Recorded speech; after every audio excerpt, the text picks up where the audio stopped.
ᱟᱫᱚ ᱚᱱᱟ ᱦᱩᱞ ᱢᱟᱦᱟ ᱢᱟᱱᱟᱣ ᱵᱟᱛᱟᱣ ᱦᱚᱲ ᱠᱚᱠᱚ ᱡᱟᱣᱨᱟ ᱞᱮᱱᱟ ᱟᱹᱰᱤᱜᱟᱱ ᱜᱮ᱾ ᱟᱫᱚ ᱫᱟᱜ ᱠᱷᱟᱹᱛᱤᱨ ᱛᱮ ᱟᱫᱚ ᱢᱤᱴᱤᱝ ᱨᱮᱱᱟᱜ ᱯᱨᱳᱜᱨᱟᱢ ᱠᱚᱦᱚᱸ ᱟᱹᱰᱤᱜᱟᱱ ᱞᱮᱴ ᱮᱱᱟ, ᱚᱛᱷᱚᱪᱚ ᱟᱵᱚ ᱵᱚᱱ ᱥᱮᱴᱮᱨ ᱞᱮᱱᱟ᱾ ᱟᱫᱚ ᱡᱮ ᱚᱸᱰᱮ ᱫᱟᱣ ᱦᱚᱸ ᱚᱛᱷᱚᱪᱚ ᱵᱟᱭ ᱧᱟᱢ ᱞᱮᱱᱟ ᱫᱟᱜ ᱠᱷᱟᱹᱛᱤᱨ ᱛᱮ᱾ ᱟᱫᱚ ᱱᱟᱦᱟᱜ ᱩᱱᱤ ᱡᱮᱢᱚᱱ ᱠᱨᱤᱥᱱᱟ ᱢᱟᱨᱰᱤ ᱵᱟᱝ ᱠᱨᱤᱥᱱᱟ ᱦᱟᱸᱥᱫᱟ,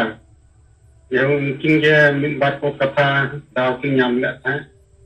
ᱟᱫᱚ ᱩᱱᱠᱤᱱ ᱡᱟᱦᱟᱸ ᱠᱤᱱ ᱞᱟᱹᱭ ᱠᱮᱜᱼᱟ ᱦᱩᱞ ᱢᱟᱦᱟ ᱤᱫᱤ ᱠᱟᱛᱮᱫ, ᱦᱚᱲ ᱠᱚ ᱥᱚᱪᱮᱛᱚᱱ ᱞᱮᱠᱟᱛᱮ ᱡᱟᱦᱟᱸ ᱟᱹᱠᱤᱱᱟᱜ ᱠᱟᱛᱷᱟ ᱠᱷᱚᱱ ᱡᱟᱦᱟᱸ ᱵᱟᱲᱟᱭᱮᱱᱟ, ᱪᱮᱫ ᱞᱮᱠᱟᱛᱮ ᱟᱵᱚ ᱨᱳᱡᱽᱜᱟᱨ ᱵᱚᱱ ᱧᱟᱢᱟ, ᱱᱚᱣᱟ ᱠᱚ ᱪᱮᱛᱟᱱ ᱨᱮᱜᱮ ᱵᱤᱥᱛᱤ ᱠᱟᱛᱷᱟ ᱠᱤᱱ ᱢᱮᱱ ᱠᱮᱜᱼᱟ᱾ ᱟᱨ ᱢᱩᱪᱟᱹᱫ ᱨᱮᱫᱚ ᱟᱵᱚ ᱜᱚᱢᱠᱮᱭᱟᱜ ᱠᱟᱛᱷᱟ ᱢᱮᱱᱫᱚ ᱢᱟᱹᱡᱷᱤ ᱠᱚᱫᱚ ᱠᱚ ᱵᱩᱞ ᱢᱟᱹᱡᱷᱤ ᱠᱟᱱᱟ ᱢᱮᱱᱛᱮ ᱱᱚᱣᱟ ᱠᱟᱛᱷᱟ ᱠᱤᱱ ᱞᱟᱹᱭ ᱠᱮᱫ ᱛᱮ ᱛᱟᱭᱱᱚᱢ ᱥᱮᱫ ᱠᱤᱱ ᱠᱚᱭᱚᱜ ᱠᱮᱫ ᱛᱮ ᱟᱫᱚ ᱠᱟᱛᱷᱟ ᱠᱤᱱ ᱢᱩᱪᱟᱹᱫ ᱠᱮᱫ ᱛᱟᱹᱠᱤᱱᱟ᱾ ᱟᱫᱚ ᱤᱱᱟᱹ ᱛᱮᱦᱚᱸ ᱫᱟᱜ ᱦᱚᱸ ᱟᱹᱰᱤᱜᱟᱱ ᱡᱟᱹᱲᱤ ᱠᱮᱜᱼᱟ᱾ ᱟᱫᱚ ᱚᱠᱚᱭ ᱠᱚᱦᱚᱸ ᱫᱟᱣ ᱠᱚᱫᱚ ᱚᱠᱚᱭ ᱦᱚᱸ ᱵᱟᱵᱚᱱ ᱧᱟᱢ ᱞᱮᱜᱼᱟ᱾ ᱟᱨ ᱤᱱᱟᱹ ᱵᱮᱲᱟ ᱨᱮᱜᱮ ᱟᱵᱚ ᱚᱱᱟ ᱯᱟᱹᱨᱪᱤ ᱥᱟᱠᱟᱢ ᱠᱚᱦᱚᱸ ᱵᱚᱱ ᱚᱸᱰᱮ ᱵᱚᱱ ᱦᱟᱹᱴᱤᱧᱟᱫ ᱠᱚᱣᱟ ᱥᱴᱮᱡᱽ ᱠᱚᱨᱮ ᱜᱮ᱾ ᱟᱨ ᱫᱟᱜ ᱮ ᱟᱹᱥᱩᱲ ᱠᱮᱫ ᱛᱟᱭᱱᱚᱢ ᱫᱚ ᱡᱚᱛᱚ ᱠᱚ ᱥᱮᱴᱮᱨ ᱞᱮᱱᱟ ᱠᱚ ᱦᱚᱲ ᱠᱚ ᱚᱱᱟ ᱥᱩᱨ ᱥᱩᱯᱩᱨ ᱠᱚᱨᱮᱱ ᱠᱚᱲᱟ ᱠᱚ ᱠᱩᱲᱤ ᱠᱚ᱾ ᱟᱵᱚ ᱚᱱᱟ ᱯᱟᱹᱨᱪᱤ ᱥᱟᱠᱟᱢ ᱵᱚᱱ ᱮᱢᱟᱫ ᱠᱚᱣᱟ ᱟᱨ ᱠᱚ ᱧᱮᱞ ᱠᱮᱜᱼᱟ ᱛᱤᱱᱟᱹᱜ ᱜᱟᱱ ᱫᱚᱠᱚ ᱡᱟᱭᱦᱳᱠ ᱠᱚ ᱵᱟᱰᱟᱭ ᱜᱮᱭᱟ ᱢᱮᱱᱛᱮ ᱠᱚ ᱞᱟᱹᱭ ᱠᱮᱜᱼᱟ᱾ ᱟᱫᱚ ᱡᱟᱭᱦᱳᱠ ᱟᱵᱚ ᱛᱮᱦᱮᱧ ᱯᱮᱯᱟᱨ ᱠᱚᱨᱮ ᱡᱮᱢᱚᱱ ᱟᱵᱚᱣᱟᱜ ᱥᱟᱯᱟᱵ ᱦᱩᱞ ᱢᱟᱦᱟ ᱯᱨᱚᱛᱮᱠ ᱵᱞᱚᱠ ᱨᱮ ᱦᱩᱭᱩᱜᱚᱜᱼᱟ ᱢᱮᱱᱛᱮ, ᱱᱚᱣᱟ ᱨᱮᱱᱟᱜ ᱥᱚᱱᱫᱮᱥ ᱡᱮᱦᱮᱛᱩ ᱯᱨᱚᱛᱮᱠ ᱵᱞᱚᱠ ᱨᱮ ᱯᱟᱥᱱᱟᱣ ᱟᱠᱟᱱᱟ ᱟᱨ ᱦᱚᱲ ᱠᱚᱦᱚᱸ ᱠᱚ ᱵᱟᱲᱟᱭ ᱠᱮᱜᱼᱟ᱾ ᱟᱞᱮ ᱚᱱᱟ ᱠᱚ ᱤᱫᱤ ᱠᱟᱛᱮᱫ ᱱᱚᱣᱟ ᱡᱮᱢᱚᱱ ᱟᱭᱢᱟ ᱡᱟᱭᱜᱟ ᱨᱮᱜᱮ ᱦᱩᱞ ᱢᱟᱦᱟ ᱛᱮᱦᱮᱧ ᱥᱮᱸᱜᱮᱞ ᱚᱵᱷᱤᱡᱟᱱᱟᱜ ᱱᱮᱛᱨᱤᱛᱵ ᱟᱨ ᱵᱟᱝ ᱟᱦ୍ᱣᱟᱱ ᱨᱩᱯ ᱛᱮ ᱛᱮᱦᱮᱧ ᱠᱚᱢ ᱵᱮᱥᱤ ᱡᱟᱭᱦᱳᱠ ᱱᱚᱣᱟ ᱠᱚᱨᱟᱣᱮᱱᱟ ᱢᱮᱱᱛᱮ ᱟᱵᱚ ᱵᱚᱱ ᱵᱟᱰᱟᱭ ᱫᱟᱲᱮᱭᱟᱜ ᱠᱟᱱᱟ᱾ ᱟᱫᱚ ᱛᱤᱱᱟᱹᱜ ᱜᱟᱱ ᱱᱚᱰᱮ ᱛᱤᱱᱟᱹᱜ ᱜᱟᱱ ᱦᱚᱲ ᱠᱚ ᱥᱟᱞᱟᱜ ᱧᱟᱯᱟᱢ ᱦᱚᱸ ᱦᱩᱭᱱᱟ, ᱱᱚᱣᱟ ᱠᱟᱛᱷᱟ ᱠᱚ ᱢᱮᱱ ᱠᱮᱜᱼᱟ ᱧᱮᱞ ᱠᱟᱛᱮᱫ ᱟᱵᱚᱣᱟᱜ ᱯᱟᱹᱨᱪᱤ ᱥᱟᱠᱟᱢ ᱠᱚ᱾ ᱡᱮᱦᱮᱛᱩ ᱚᱱᱟ ᱠᱚ ᱱᱤᱱᱟᱹᱝ ᱠᱚ ᱢᱮᱱ ᱠᱮᱜᱼᱟ, ᱟᱫᱚ ᱢᱟᱹᱡᱷᱤ ᱡᱮᱢᱚᱱ ᱵᱚᱫᱚᱞ ᱠᱚᱣᱟ ᱥᱚᱢᱟᱡᱽ ᱵᱚᱱ ᱵᱟᱧᱪᱟᱣᱟ, ᱱᱚᱣᱟ ᱫᱚ ᱪᱮᱫ ᱞᱮᱠᱟᱱᱟᱜ ᱠᱟᱛᱷᱟ? ᱟᱫᱚ ᱱᱚᱣᱟ ᱨᱮᱱᱟᱜ ᱩᱛᱛᱚᱨ ᱫᱚ ᱱᱚᱣᱟ ᱞᱟᱛᱟᱨ ᱨᱮᱜᱮ ᱜᱚᱝᱠᱮ ᱠᱚ ᱚᱞ ᱟᱠᱟᱱᱟ᱾ ᱟᱵᱚ ᱫᱚ ᱵᱟᱵᱚᱱ ᱵᱚᱫᱚᱞ ᱠᱚᱣᱟ, ᱢᱟᱱᱮ ᱫᱚ ᱩᱱᱠᱩᱣᱟᱜ ᱵᱚᱦᱚᱜ ᱵᱚᱱ ᱵᱚᱫᱚᱞᱟ, ᱱᱚᱣᱟ ᱨᱮᱜᱮ ᱩᱛᱛᱚᱨ ᱠᱚᱦᱚᱸ ᱚᱞ ᱟᱠᱟᱱᱟ᱾ ᱟᱫᱚ ᱡᱟᱦᱟᱸᱭ ᱠᱚ ᱠᱩᱥᱤᱭᱮᱱᱟ ᱱᱚᱣᱟ ᱠᱚ ᱦᱟᱺᱰᱤ ᱵᱚᱱ ᱥᱟᱦᱟᱭᱟ ᱥᱚᱢᱟᱡᱽ ᱵᱚᱱ ᱞᱟᱦᱟᱭᱟ, ᱟᱹᱰᱤ ᱱᱟᱯᱟᱭ ᱠᱟᱛᱷᱟ ᱠᱟᱱᱟ᱾ ᱟᱫᱚ ᱡᱟᱦᱟᱸ ᱱᱚᱰᱮ ᱠᱷᱚᱱ ᱵᱟᱰᱟᱭᱮᱱᱟ ᱡᱮᱢᱚᱱ ᱱᱚᱜᱼᱚᱭ ᱡᱮ ᱯᱟᱹᱨᱪᱤ ᱥᱟᱠᱟᱢ ᱤᱫᱤᱛᱮ ᱟᱹᱰᱤᱜᱟᱱ ᱦᱚᱲ ᱟᱹᱰᱤᱜᱟᱱ ᱦᱚᱲᱟᱜ ᱵᱚᱦᱚᱜ ᱯᱩᱨᱟᱹ ᱜᱷᱟᱵᱨᱟᱣ ᱟᱠᱟᱱᱟ᱾ ᱢᱮᱱᱫᱚ ᱟᱠᱚ ᱠᱚ ᱵᱷᱤᱛᱤᱨ ᱨᱮ ᱢᱤᱫᱴᱮᱱ ᱵᱤᱪᱟᱹᱨ ᱵᱚᱞᱚ ᱟᱠᱟᱫ ᱠᱚᱣᱟ᱾ ᱚᱱᱟ ᱨᱮᱱᱟᱜ ᱯᱨᱚᱛᱤᱠᱨᱤᱭᱟ ᱠᱚᱢᱟ ᱛᱮᱦᱮᱧ ᱦᱟᱹᱵᱤᱡ ᱛᱮ ᱵᱟᱝ ᱵᱟᱰᱟᱭ ᱠᱟᱱᱟ ᱡᱟᱹᱨᱩᱲ ᱟᱫᱚ ᱱᱟᱜ ᱚᱸᱰᱮ ᱠᱤᱪᱷᱩᱜᱟᱱ ᱱᱚᱝᱠᱟ ᱵᱮᱥ ᱵᱩᱡᱷᱟᱹᱣ ᱦᱚᱲ ᱠᱚ ᱩᱱᱠᱩ ᱚᱫᱷᱤᱠᱟ ᱯᱟᱹᱨᱥᱤ ᱥᱟᱠᱟᱢ ᱞᱤᱧ ᱮᱢ ᱦᱚᱴᱚᱣᱟᱜ ᱠᱚᱣᱟ ᱡᱮᱢᱚᱱ ᱟᱸᱜᱟ ᱞᱮᱱᱠᱷᱟᱱ ᱟᱨ ᱱᱚᱣᱟ ᱯᱟᱹᱨᱥᱤ ᱥᱟᱠᱟᱢ ᱵᱤᱱ ᱦᱟᱹᱴᱤᱧ ᱟᱠᱚ ᱠᱷᱟᱱ ᱠᱟᱹᱢᱤᱨᱮ ᱞᱟᱜᱟᱜᱼᱟ᱾ ᱢᱤᱫ ᱵᱮᱲᱟ ᱨᱮ ᱡᱩᱫᱤ ᱦᱟᱹᱴᱤᱧᱚᱜᱼᱟ ᱧᱤᱫᱟᱹ ᱯᱚᱠᱮᱴ ᱠᱚᱨᱮ ᱠᱚ ᱥᱟᱢᱵᱟᱣ ᱠᱟᱜᱼᱟ, ᱵᱟᱝᱠᱷᱟᱱ ᱠᱚ ᱪᱟᱯᱟᱫ ᱜᱤᱰᱤᱭᱟ, ᱵᱟᱠᱚ ᱧᱮᱞ ᱫᱟᱲᱮᱭᱟᱜᱼᱟ᱾ ᱟᱵᱚ ᱯᱟᱦᱴᱟ ᱠᱷᱚᱱ ᱫᱚ ᱱᱤᱭᱟᱹᱜᱮ ᱟᱨ ᱢᱟᱱᱮ ᱡᱟᱛᱨᱟ ᱠᱚᱢᱯᱤᱴᱤᱥᱚᱱ ᱠᱚ ᱫᱚᱦᱚ ᱞᱮᱫ ᱛᱟᱦᱮᱸᱫ, ᱟᱨ ᱚᱸᱰᱮ ᱦᱚᱸ ᱠᱚᱢᱯᱤᱴᱤᱥᱚᱱ ᱠᱚᱨᱮ ᱦᱚᱸ ᱥᱚᱢᱟᱡᱽ ᱨᱮᱱᱟᱜ ᱯᱚᱛᱚᱵ ᱠᱟᱱᱟ ᱢᱮᱱᱛᱮ ᱟᱵᱚ ᱵᱚᱱ ᱵᱟᱰᱟᱭ ᱠᱮᱜᱼᱟ, ᱪᱤᱨᱜᱟᱹᱞᱚᱜ ᱞᱮᱠᱟᱱᱟᱜ ᱯᱚᱛᱚᱵ ᱡᱟᱭᱦᱳᱠ ᱡᱮᱛᱮ 8ᱴᱤ ᱯᱟর্টি ᱱᱟᱜ ᱠᱚ ᱯᱟর্টিᱥᱤᱯᱮᱴ ᱛᱟᱦᱮᱸ, ᱩᱱᱠᱩᱣᱟᱜ जो डिक्लेयर तहत को जो पतब को ताको अभी नपाय पतब मेंते अलिनी उयहर दायात अदो नोआ खन जहां बड़ायोग कना तेहेन नोआ यात्रा कॉम्पिटिशन माध्यम के हम किछि गान हर को सचेतनोगा और उनकाना पतब को अनहों को ओलाका डायरेक्ट बाको मेने रहो सुधा उनको जो ओनोलिया को आदो तिनिंग गान दरिन सराव के का जो आपे को पतब अंजम करते जहां उनकाना कलेक्शन का आपे पार्टी अब पाटा को अड़ी सराव जहां बई बईते हर को सचेतनन गया बा को मेसा कान थो सिंगल पला एनखान सपोर्ट दो अब ठन अडिगान मेना जो दाव बांग नाम लेना अब मिद बार को कथा हम बन लई तो इलेक्शन अडी नपाय को हम अरे तिनिन दाव के बाको जे हम दा अडी केटा दा किया मा दो निनन के लई कते नोडे के कथा दिन दो के तली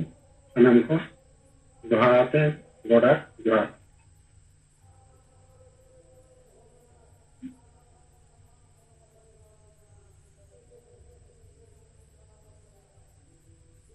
और सनाम को कथा मित्र कथा लई सनैया अब सिंगरे हेम्ब्रोमा जहाँ रिपोर्ट बेस गया अब सिंगरे हेम्ब्रोम अड़ी धावी आजम कतेया चेते लैया बांगा माझी तो बाबू बतल को उनको बहुत बतल अब इन ठौके सही ले पे करना माझी को बहुत तो 300 बाय सोचे मित बार माझिया सोचे ताड़िया 99% माझी तो 300 बहुत बाय सोचेगा ओना 5टी उत्तर रे वो ओलका नुको आशा भाषा एजेंडा इति करते पाको गोड़क करना अतुरे दुपड़ू पाको तो होएगा और नुकु तो संविधान आईन पाको मनाओ बताओ और बुल मतल मुरुक को गे तो संगे नुकु कारण ते निर्दोष अतुरिन हो और समाज गुजुक का अब नुया बहुत अच्छे लेकर ठीक है अब नवा दो इंग्लिश ते को मेता पोतरो हो नौका करता है रोड़ा अब डिफेंसिव अप्रोच का ऑफेंसिव अप्रोच तो नवारे नवा का ओए माझी वो बदल को कारण तेहें हबी नुकु अबुआ आशा बसा जति धर्म रोजगार जो तवादी चासवास बचाव लगी मिटन हो बको कमिया का और संविधान आईन बको मनाओ बताओ और होड़ को पुनः गिल पचोमा बारोन को टर्न को अतु अतुरे वोट को किरी अकरी तो नुकु अतुरिन इंजिन कना को नुकु के बुल मताल को तहन का तावा तो चेक पे चेकाया और नित अतु अतुरे संगे ओलोक पड़ा होड़ में ना को ओड़ा हो कुड़ी हो चेदा नई मुरु बुल मताल अंडर रे होता है ना नवा लगी संगेल अभियान में नहीं अब गुलामी पर आजादो अब गुजू कोई पंचा अब और जेते अतुरे नौकन मजी के मेना कोते अब तेहें हबी ओका अतुरे हो बाबू जुमित करना और किसम रे हो बाबू जुमित ताड़िया को ओना मेंते संगेल अभियान नाराय मका जनुकु बुल मतल मोरुक मजी दो पोतल तके हुई हुआ लेकिन अतुरिन होड़ विचार करते पे बदल हुआ और वंखा मिटन बुल मतल कारण ते आपे जेते पे गुजुआ और नित पे गुजु कना दिन पे गुजु नौका कथा दोहे दरकार से अदो बोतल ते सिंगरे एमरो तो मोड़े धाव गनी आजम के दिया चिबंगे बंगे माजी तो बाबू बोतल को पोहो ना उनके चिल करम बोतल लिया तो बोतल होड़ लेकर रोड इंग्लिश में कहता है ना तो डिफेंसिव अप्रोच का ऑफेंसिव होना चाहिए और 5टी उत्तर सिंगरे हम 3 पढ़ाओ में से ओडे जहां ओ लकना ओना के होड़म ले को जेते होड़ एक्सेप्ट हुई को जे नवा के सरी कथा कर नहीं धर्मज्ञा पड़े पॉइंट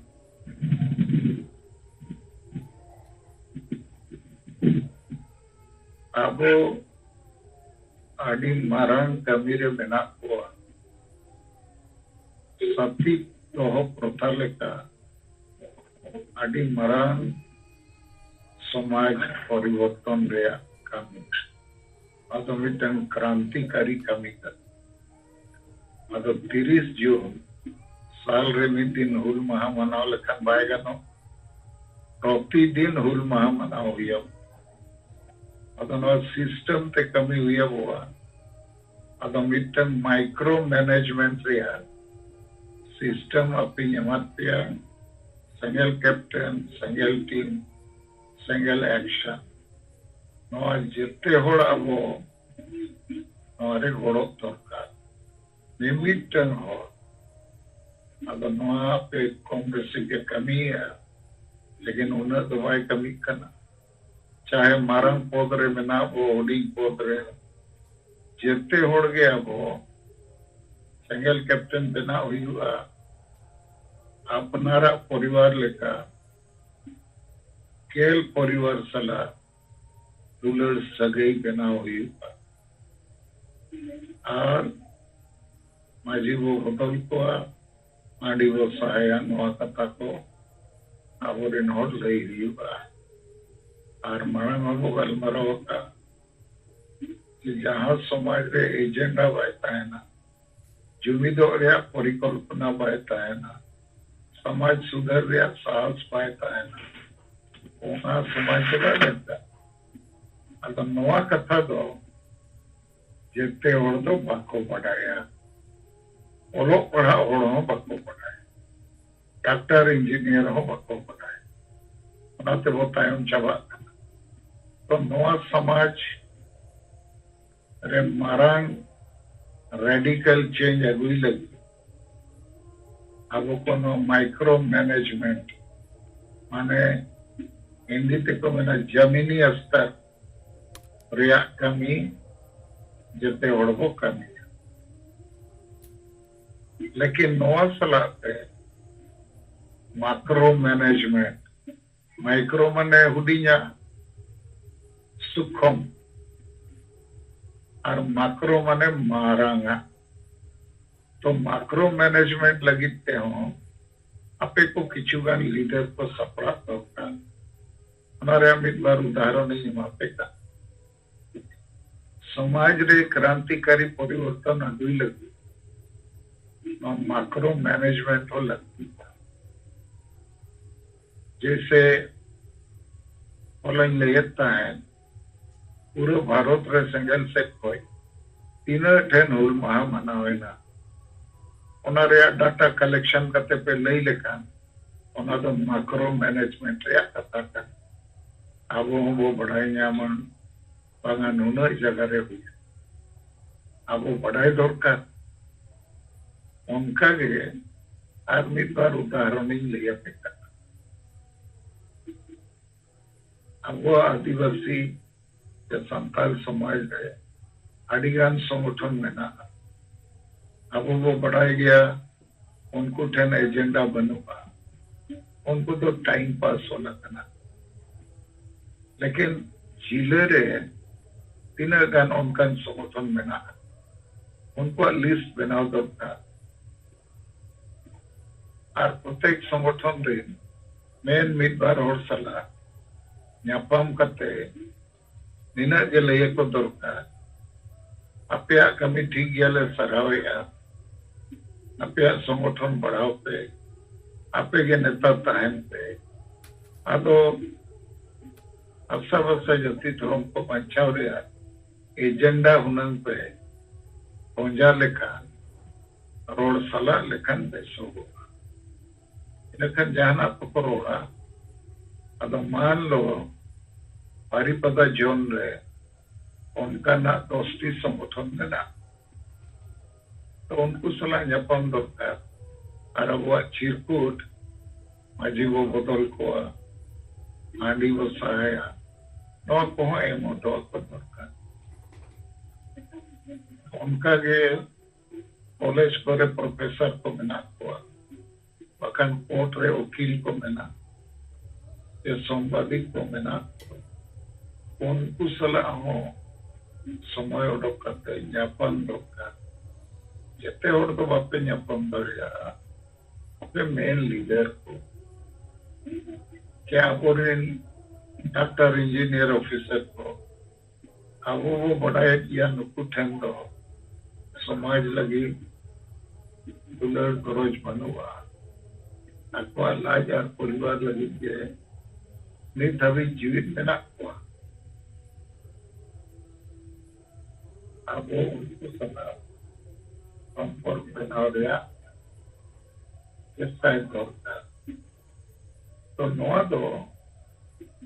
माइक्रो मैनेजमेंट रे कथा नहीं उनका जे अबोरिन किछु गन ओनो दिया तो अब वो बढ़ाए गया अबोरिन ओनो दिया तो समाज सुसर गया कथा ᱚᱠᱛᱟᱨᱮᱭᱟᱜ ᱡᱟᱦᱟᱸ ᱫᱷᱟᱨᱢᱟ ᱪᱮ ᱚᱞᱛᱮ ᱥᱟᱸᱜᱮ ᱦᱚᱲ ᱠᱚ ᱨᱟᱹᱥᱠᱟᱹ ᱨᱚᱢᱚᱡᱽ ᱚᱱᱟ ᱠᱚᱜᱮ ᱠᱚ ᱚᱞᱮᱜᱼᱟ ᱟᱫᱚ ᱮᱱ ᱨᱮᱦᱚᱸ ᱧᱟᱯᱟᱢ ᱞᱮᱠᱚ ᱠᱷᱟᱱ ᱠᱤᱪᱷᱩ ᱛᱚ ᱜᱟᱞᱢᱟᱨᱟᱣ ᱦᱩᱭᱩᱜᱼᱟ ᱟᱫᱚ ᱱᱚᱣᱟ ᱤᱫᱤ ᱠᱟᱛᱮ ᱟᱯᱮ ᱠᱚ ᱢᱟ ᱪᱮᱥᱴᱟᱭ ᱯᱮ ᱛᱟᱵᱚᱱ ᱟᱨ ᱟᱵᱚ ᱴᱷᱮᱱ ᱤᱧ ᱡᱟᱦᱟᱸᱧ ᱵᱩᱡᱷᱟᱹᱣᱮᱜᱼᱟ ᱢᱟᱱᱮ ᱟᱹᱰᱤ ᱢᱟᱨᱟᱝ ᱪᱮᱞᱮᱧᱡᱽ ᱵᱚ ᱦᱟᱛᱟᱣ ᱟᱹᱰᱤ ᱢᱟᱨᱟᱝ ᱟᱫᱚ ᱱᱚᱣᱟ ᱪᱮᱞᱮᱧᱡᱽ ᱨᱮᱫᱚ ᱟᱹᱰᱤᱜᱟᱱ ᱤᱧᱡᱤᱱᱤᱭᱟᱨ ᱠᱚ ᱞᱟᱹᱠᱛᱤᱜᱼᱟ ᱟᱹᱰᱤᱜᱟन एक्सपर्ट को लगती है ᱟᱵᱚ ᱴᱷᱮᱱ ᱩᱱᱟᱹᱜ ᱱᱚᱣᱟ ᱠᱟᱹᱢᱤ ᱞᱟᱹᱜᱤᱫ ᱤᱧᱡᱤᱱᱤᱭᱟᱨ ᱱᱚᱣᱟ ᱠᱟᱹᱢᱤ ᱤᱧᱡᱤᱱᱤᱭᱟᱨ ᱪᱮ ᱠᱟᱹᱢᱤ ᱨᱮᱱ एक्सपर्ट ᱪᱮ ᱠᱟᱹᱢᱤ ᱞᱟᱹᱜᱤᱫ फुल टाइमर बानुक कोआ लेकिन एन रहो आपे किचुगान लीडर को नॉय चेतन पे कमी कामते अबुआ मैसेज तो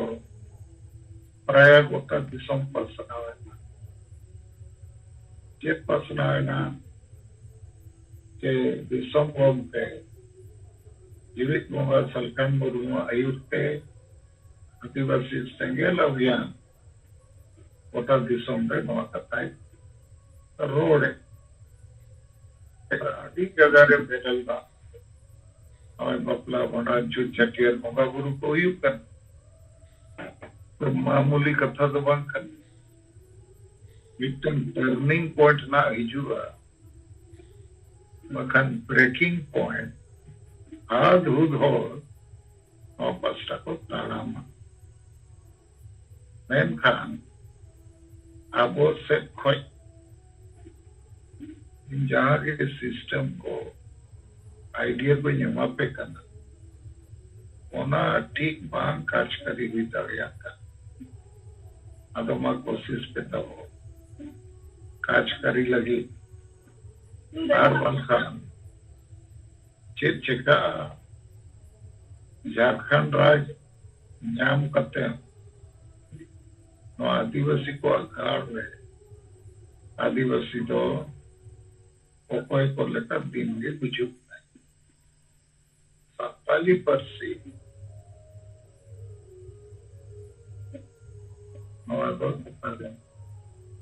पाय लगूंगा अब नवा तायम रहे अब सामाजिक राजनीतिक सूझबूझ बनोगा नहीं तो अब तलरे आपे को और पीछे पे लगावा और चिकी तो सरकार तो बाय मानवता उना तो लिपि करना सरकार तो भाषा के मानवता है और ओकोय ओका लिपि ते और समय सांगे होड़ उना को खोज का एना अच्छा ठीक है और पे जैसे यूनियन पब्लिक सर्विस कमीशन या आईएएस आईपीएस को बिना उन्हें तो और चिकिते हम बोलता गया और देवनागरी क्या अदम नीट तो भाषा के आर्लेन का चिकी दोम चिकाया और भाषा जो दी वो लोग पढ़ा रे बाय लगूगा सरकारी कमी रे बाय लगूगा नौकरी चक्री उन्होंने बाय जामो टेलीविजन रेडियो खबर कागज रे बाय उछनो इन खान ओना भाषा तो बुझू गया अब गिद्र पिद्र को आता वो नित एजेंडा को समान किया भारत दिसम रे मिट्टन राज रे हो झारखंड रे राज भाषा देना बंगाली भाषा तो बंगाल रे के राजभाषा में ना उड़िया भाषा तो उड़ीसा रे और ओंडे खोज के पूरा धरती रे आको भाषा को झलकाव रखा भी नुकु तो एटा राज रे द्वितीय राजभाषा रे तो बाको कोई का द्वितीय राजभाषा रे कोनो प्रोविजन बन और कोई कते हम चिकाया तो अबो लगी चलो झारखंड के राजभाषा बनाव लेता भारत तो माना भारत बाहर सरकार गड़ते नवा भाषा दिकू को चेदा और गोटा दिसम नोते ऑल पढ़ाओ हुआ और उन जो जहाँ को ऑल चिकी भाषा को कना कहा दाड़े को कोई माना बनुआ और भाषा के बारे मानो तो लेन था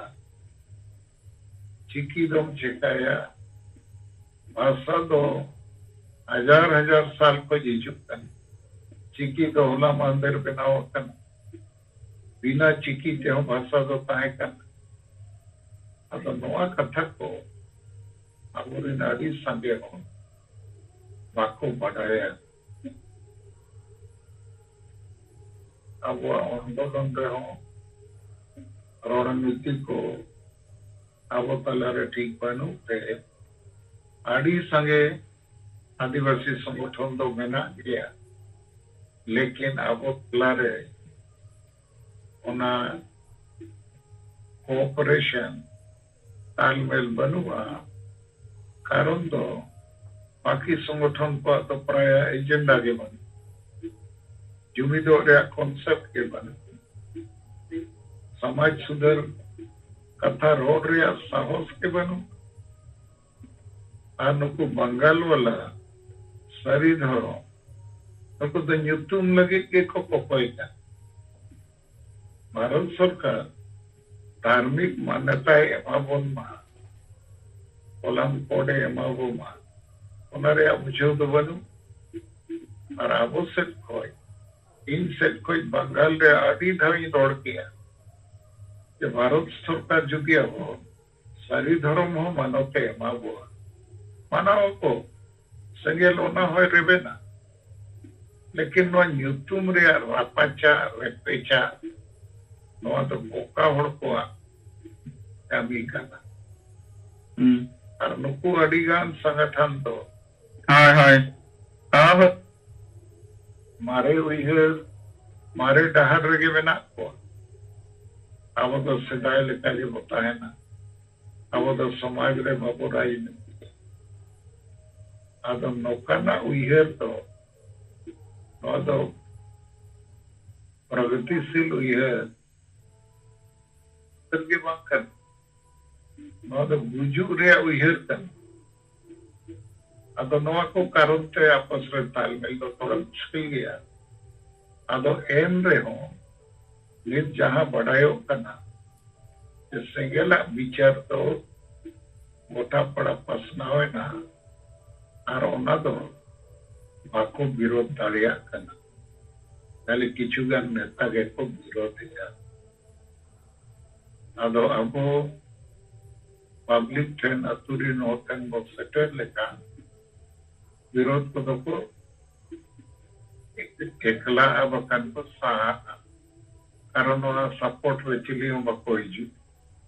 अदो निदो बांग बुझौते बांग बढ़ाते संगे और दो अतु दिसम को न्यूट्रल इंडिया अदो मा वो सिस्टम डेवलप पे माइक्रो मैनेजमेंट रे हो मैक्रो मैनेजमेंट रे हो और मिमिटन हो माने वो सिंगल रिन लीडर तो सिंगल लेका तिंगु कटे जो दरकार से सिंगल तो हिंदी ते को मिता आग मिमिटन सिंगल गोला बिना दरकार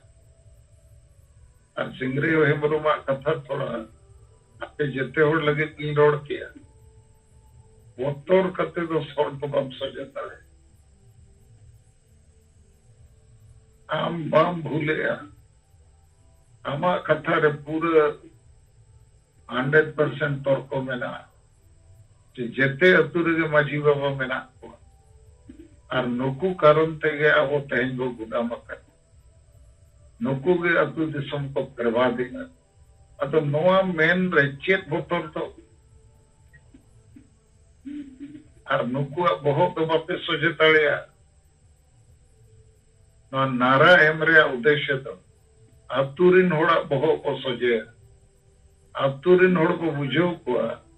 नोई मिटंग भूल मतल मुरुक करमते आपे पे गुजुत करना Aperin gidra pidra na ko kristano. Puno भी ना को जॉब पे और पढ़ाओ करते हैं अपने गिदरे नौकरी चाकरी बको न्यामा अब रिजर्वेशन पे चावा अब आपे गुजु सना पे kan तो गुजु पे और पांचा सना पे का अतुरे जते बुल मतल मुरुक के में ना पे अब इन्हें kan उनको विचार को यह होगा लेकिन amurin neta ko ape botol pe rola banga masjid babu ko ko boho botol la ado indoi mena ama boho thik banu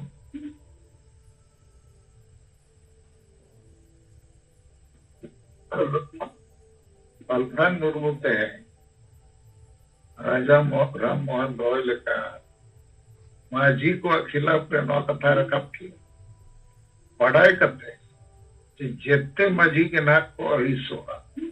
रगिया आर को विरोध करेगा लेकिन चेदाइन रखा नुकु करते बाकी जितने होड़ वो गुजुक का इनका मीट होड़ करते चेदा वो गुजुगा आर नोई दो अतुरनी मेन लीडर का हेडमास्टर अद नीत बड़ाई ᱧᱟᱢᱮ ᱟᱵᱚ ᱡᱮ ᱱᱩᱭ ᱦᱮᱰᱢᱟᱥᱴᱟᱨ ᱜᱮ ᱟᱵᱚ ᱛᱟᱞᱤ ᱜᱮ ᱪᱮᱫ ᱠᱟᱨᱮ ᱯᱟᱲᱦᱟᱣ ᱜᱮ ᱟᱫᱚ ᱱᱩᱭ ᱫᱚ ᱞᱟᱹᱭ ᱢᱟᱸᱜᱟᱞᱮ ᱦᱩᱭᱩᱜᱼᱟ ᱥᱮ ᱚᱥᱲᱟᱭ ᱦᱩᱭᱩᱜᱼᱟ ᱨᱮᱜᱤᱝ ᱮ ᱦᱩᱭᱩᱜᱼᱟ ᱟᱵᱚ ᱴᱷᱮᱱ ᱯᱨᱚᱢᱟᱱ ᱢᱮᱱᱟᱜᱼᱟ ᱢᱟᱨᱟᱝ ᱵᱩᱨᱩᱭ ᱨᱮᱡ ᱮᱱᱟ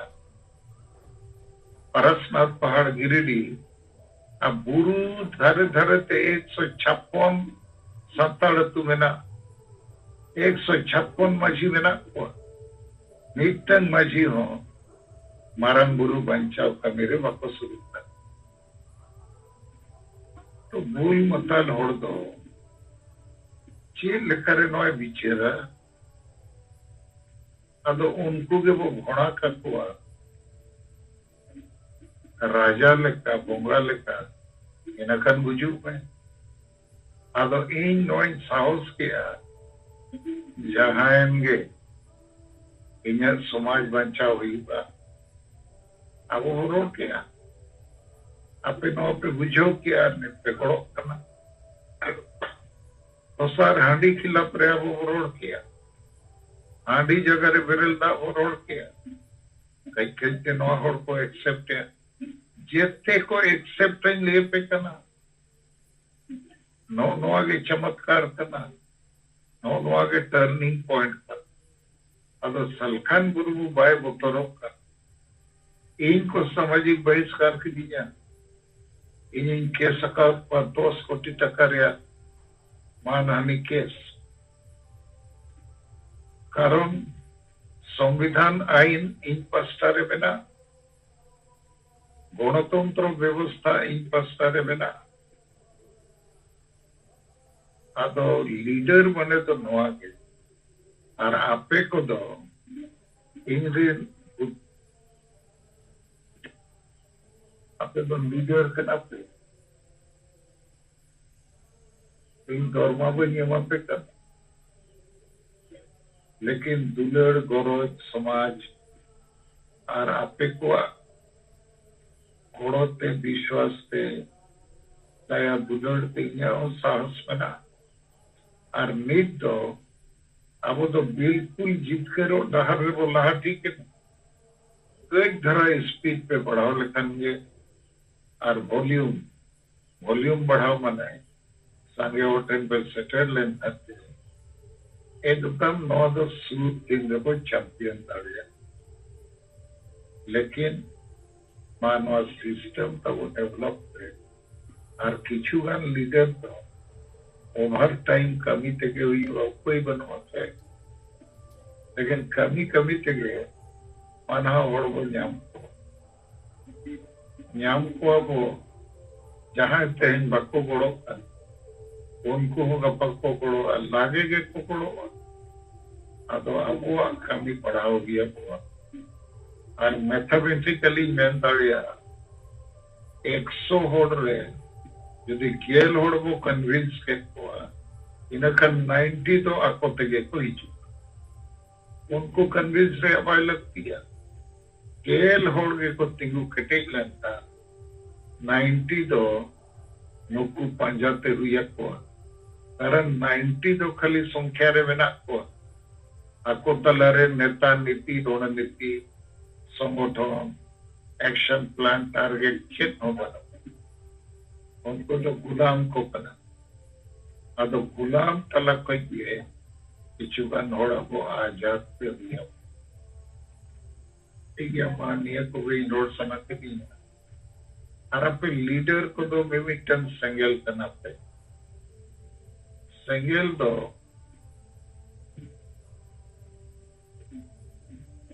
आर्मी होड़ा मना जीवी रे संगेल जुल बैटरी चार्ज में और उन्हें तो तबे हुई तड़िया जोखन आम पूरे पतियों के साथ कितने मोनेते आत्मविश्वास के साथ उन्हीं कथा बताया चैलेंज के साथ अब बोतोर में रोड खान घुमरूम साथ न्यामो कि नई तो रोड तो सनाई करना लेकिन बोतोरो का इनका नाम बको पतियों अलम बोतोरो सरिया हम रोड करना नवा बंकन समाज बिजुगा और नित दो भारत दो जनतंत्र करना जनतंत्र रे तो जनता के मालिक करना को और आवरिन जनता दो अतुरे में ना को और नुकु के गुलाम का में ना तो अतुरे नोड़ को जुमित अड़िया को ओके तो दिसम रे नोड़ को जुमित देवा और जते नोड़ को जुमित देन का असा बसा जति धर्म लगी जुमित ना ड्रामा येल लगी ये पता तड़न लगी ये फुटबॉल मैच लगी जुमित तो बांध ये रुनु बुलू लगी जुमित तो बांध अदो आबो थे नेता नीति रणनीति को अड़ी पिस्टल गया अड़िगान कथा अड़िगान आइडिया आपे तलारे चाचा रे नित में ना अड़ी सराव किया सांगे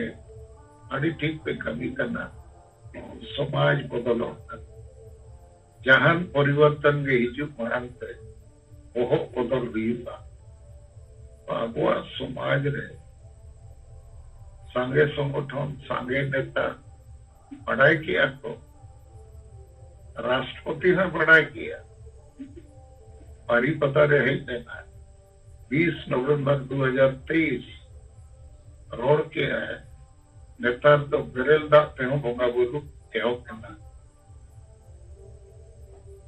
तो राष्ट्रपतियों पे पढ़ाई किया जहाँ आड़ी पर हुए जगह रे बेरेल दाते भोंगा बोलू जगते होड़ को पढ़ाई की और नवा नील पढ़ा करना नवारे होड़ा साहस पढ़ा करना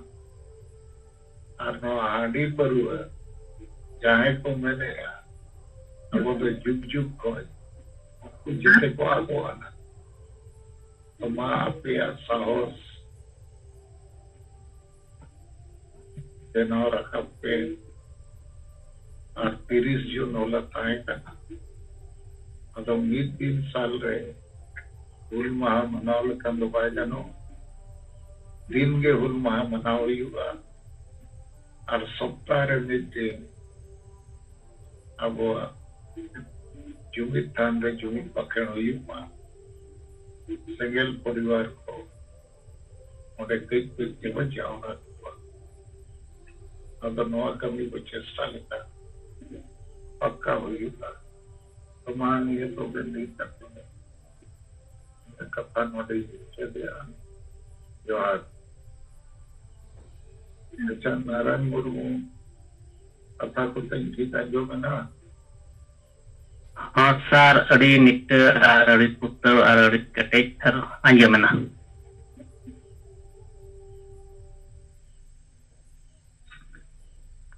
आदमा नॉय साहित्य किन आरहों पुत्र सहित अबवा कमी रेना होतार किन लयक पना ketej sahih te kami huyuga. Saat tikin marang rehang pin lay kat tahen. Abo do hor kusi hicil lagi do babon kami kana. Hor kusi hicil lagi do babon rola. Abo do bancap lagi bon rola. Jumi do lagi bon rola. Sudhar lagi bon rola. Ar boror kan ye. Atau ma saat tikin anu kata riputo anja mana. Atau ma abu report ko bo. Tongga iti ma.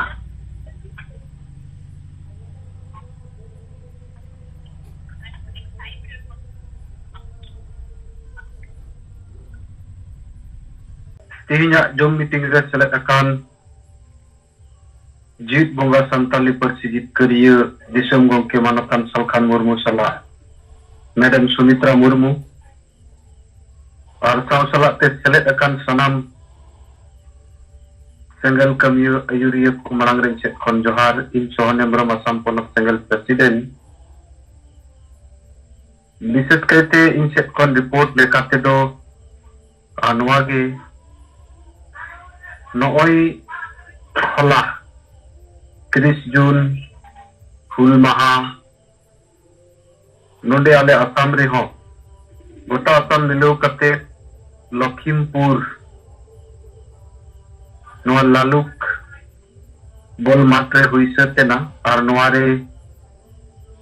marang pera neuta pera lekate Abu Malda Jon Sabapati Mohan Asta Gongke Salah Mohan Murmu Gongke tikin setter kin kahe kana ar Asam ren Abu ren jaha tinak ge kami karta ko ar niya sur ren ho adi sangi hor gi ko hej lena ar ongkate support buataw kiya jese dai jahan leka Ingrej kuwa gobol kon purgelo lagit Sidhu Murmu wa ayurte 30,000 khon barti hor support ku jomle ar una ulgulan se hul unku ko etohop lea kantihin una hul do Bharat disam auri sadhinok riyak tahe kana nit sadhin Bharat re abuak hasa juru, bhasa juru, jati juru, dhorom juru, rozgar juru, ar man sonman riyak sanam lekana abu ko sibarek bona tin dabit noa ko babu jitkera un dabit abu lagi pahau tegi bo tahena ona lagi sangkalpo sik kriya hataw te abu huya bona to ongkate holana program do adi bes huyena selek abu Asam Ponok Mohila Morcha ren Presiden Champa Madam ay tahe kana Yubo Presiden Lolita Tudu BTR Zonal Head Saniram Murmu Upos Sabapati Asam Ponok Bajun Tudu ar sanam neta koge selek ko tahe kana ado node abu nitok jaha nawa miten marang uihir katet gongke leyakat bon Senggal Captain riyak kami hora idi katet hong adi bes sahit te Noa katha lay hatinya ku tabuna jenit sarigi abu jitkero horre menak puna ar jitkero lagi khando mimit goten fut mimit goten ayuriye lekate joto hor abu samangok te tabuna karon noa lerhei do mit horak lerhei do bang kana pura disam ren adibasi kuat lerhei kana endekan amtet ona goroj ar dulur menak ona goroj ar dulur amit hor hatinya ite rupa ar nongkate abuak Senggal Captain riyak kata noa koho bujuat kuwa ongkuak jaha body language te bujukkan tahana hor adi bes ge napai ge ko anjom ke da rasam do softe da ek tahen endre ho sangi hor ku ek seteren tabuwa dosar kata do noe nitok gongke abu talare jaha katai liat guna serigi noa ge seri uterak kata kana abuak kami rigi abuak jitkir ar una lekate प्रत्येक जन सेंगल नेता Abu सेंगल captain बनाते हुए तबुना अबू सला 10 जन आरहो सेंगल captain बनाव रकाब कोते हुए तबुना अदो ओंका लेकाते तारिक नोआ कमी होरा ओंका गे जुदी बढ़ाव चला बढ़ाव इदी ते हुए आइले छडा उपाय मा बनुआ और नोआ रिया विकल्प एटा दो हर चेक बुक कमिया कारण जहां को कमी मा जुग जुग खन बन नेल अगु का भारत स्वाधीन कते नय 77 सेरमा पुरवेना इखन एन रे हो अबो आदिवासी दो नित दबि सिबल उचु सांथा उचु रोड उचु कचलन उचु रगे मेना पुना ओनाते सरीगी लाहांति लगित समाज सुधर अडी लक्ति कना और अबुआ समाज खोज नय नित लेया बन गंके बुल माताल मुरुक मंझी को कारणते आतुरे निर्दोष हर दो को बलि यकाना नो अडी सरी कथा सरकन ओनाते उनको ते बरसा दो बांग अबो उनको बाकू बदल लेन खान ये अबो बो गुजुआ बांचा लगित बदल तेगे हुजुआ आतुरेन हर ओना बुझावते हुजुआ अबो बुझाव उचो कते जरूरा तबे अबुआ नोआ कमी होरा ग्रास सदी सेटेरोका और नित दो जहां लेका सेंगल रिया एलांग दो गोटा धरती रेगे इया उयहर ते दो पसनावा कना अदो नोआ एलांग रिया जहां रहे ओना दो आतु कना ओना आतु आतु अबो नेता को सेटर कते जदी नुकु मिटन जहां दायित्व इन्या हमेना मोने गोटे 10 जन जहां सेंगल कैप्टन बनाव रखाब को 10 जन मिटन परिवार बनाव रखाब ओना साला 100 जन सेंगल कैप्टन ओना जदी अबो बेस सहित ते नोआ डे बाय डे बुन कमिया एंडे खान पुरो अदो ओंकाते नोय 30 जन दबि 100 सेंगल कैप्टन बनाव रिया इन्या दायित्व ताहे कना इखन इन्या 100 दो बन पुरो दारियादा नित दबि 80 दिन सेटेर रखा और उनको को तलारे जतो हर सला गलमराव संभव बाय हुए कन रे हो इखन उनको को तलारे मित बार जहाय मेन को मेना को उनको सला नो कथा दो पुरो वकना अदो सनाम को अब जदी नो कुरुमुटु भेत्रे बो ताहेना एंडे खान नो दो हुई गया और गंके नितो जहाय मेन के जितकरो हर रे बन तिंगु वकना सरीगी जितकरो हर रे बन तिंगु वकना कारण जतो लेकाना मेसेज दो मौज बड़ी आतु पालारे बिचार और चर्चा कना उनकाना ऑक्टे हिजुआ जहां रे दो नुआ गुलाम खोज पुरगलो लगी सनाम होड़ दोन बलते जरूरा कुआ और ओना दो अबुआ कमी तेगी हुजुआ अदो मा गंकी इंसेट खन नियेगी मिद बार कथा दोहय तुलुज दोसार दो अबो मोहन हास्ता मालदा जन प्रेसिडेंट मोहन मुर्मू पारगाना बाजुन टुडू उपाध्यक्ष दो कपा 2 तारीख अरुणाचल प्रदेश रे मिटेन सरना धर्म जनजागरण सभा मेना ओंडे को सेटेरकान तबुआ और उनकाते नहा उनकिन 5 तारीख रिटर्न रे आरो टिकट मेना अदो ननेका इंसेट को रिपोर्ट और मिदबार खाटो में बिचार दो तुलुज इन्या कथा नोडे गिन मुचेत केदा सनाम को सेंगल जोहार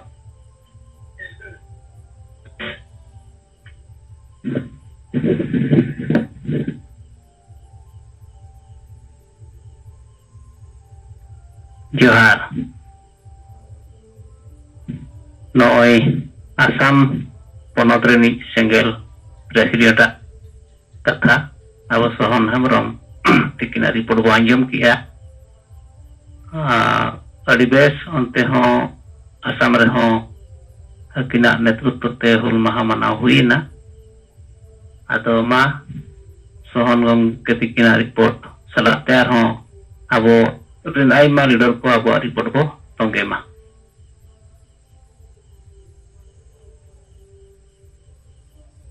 अदो सरी के गंके को आर अबोरी नेता को साथ तिकिन किन मेन किया जे अबो सिंगल रिन कोड़ा दो सिंगल रिन नेता दो कमिया को दो आर मित होड़ा